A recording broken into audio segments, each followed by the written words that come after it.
Hello dear friends, आज मैं आपको दुनिया भर में मकबूल ईरानी फिल्म हज़रत यूसुफ पैगंबर की हीरोइन कतायून रिहाई के बारे में बताऊं। फिल्म में जुलेखा का मरकजी किरदार अदा करके सारी दुनिया को हैरान कर दिया था और इस ईरानी फिल्म ने दुनिया भर में तहलका मचा दिया।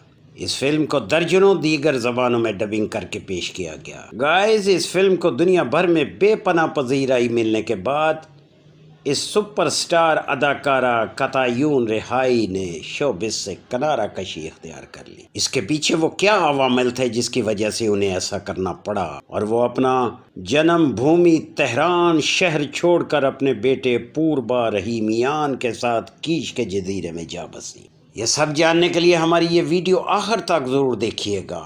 डियर फ्रेंड्स, मज़ीद तफसील में जाने से पहले अगर आपने हमारे चैनल PFG न्यूज़ को अभी तक सब्सक्राइब और लाइक नहीं किया तो फ़ौरन कर दें और साथ लगी बेल आइकन को भी पुश कर दें ताकि हमारी आइंदा आने वाली वीडियोस का पैगाम आप तक बर वक्त पहुँच सके। बानो कतायून रिहाई ईरान की मारूफ फिल्मी अदाकारा हैं। वो फिल्मी सनत में यूसुफ पैगंबर नामी मशहूर मकबूल ईरानी फिल्म में ज़ाहिर हुई। इनका इस तारीखी फिल्म सीरियल में अदाकारी का तजर्बा इंतहाई शानदार रहा। कतायून रिहाई 31 दिसंबर 1961 को तेहरान में पैदा हुई। इनके वालिद का नाम उर्दशी रिहाई और वालदा गीता रिहाई था।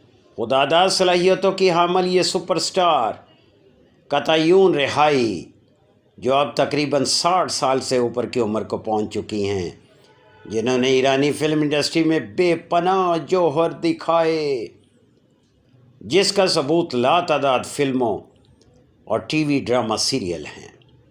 प्रोड्यूसर, डायरेक्टर और राइटर्स के शोबों को भी खूब निभाया। कतायून रिहाई ने पहली शादी फरशीद रहीमियान से की, जिससे उनका एक बेटा पूर्बा रहीमियान है। फिर खावंद से तलाक लेकर मसूद बेबानी से शादी कर ली, लेकिन इससे भी निभाना ना हुआ और तलाक ले ली। और फिर उन्होंने खैराती इदारा कायम करके इंसानियत की खिदमत शुरू कर दी, जो आज तक कर रही हैं। कतायून रिहाई ने 2009 में शोबिस से किनारा कशी इख्तियार की, लेकिन आज भी इनके परस्तारों की एक बड़ी तादाद इनको वापस फिल्मों में आने का कह रही हैं। लेकिन कतायून रिहाई कहती हैं कि वो अब बूढ़ी हो चुकी हैं और इनका वापस आने का कोई जवाज़ नहीं बनता। उनका मज़ीद कहना है कि इस तारीख़ी इस्लामी फ़िल्म में उन्हें इस्तकाम, रवादारी, एहतराम, इंसानियत, शर्म हया और हजाब व नकाब समेत बहुत से इस्लामी इक़दार का इल्मी तजर्बा हासिल हुआ। इसलिए अब वो किसी दीगर किरदार के लिए अदाकारी नहीं करेंगी। वो हमेशा अपने अंदर जुलेखा के तारीख़ी किरदार के लिए अदाकारी से हासिल होने वाली चाशनी और मिठास को अपने अंदर महफूज रखना चाहती हैं।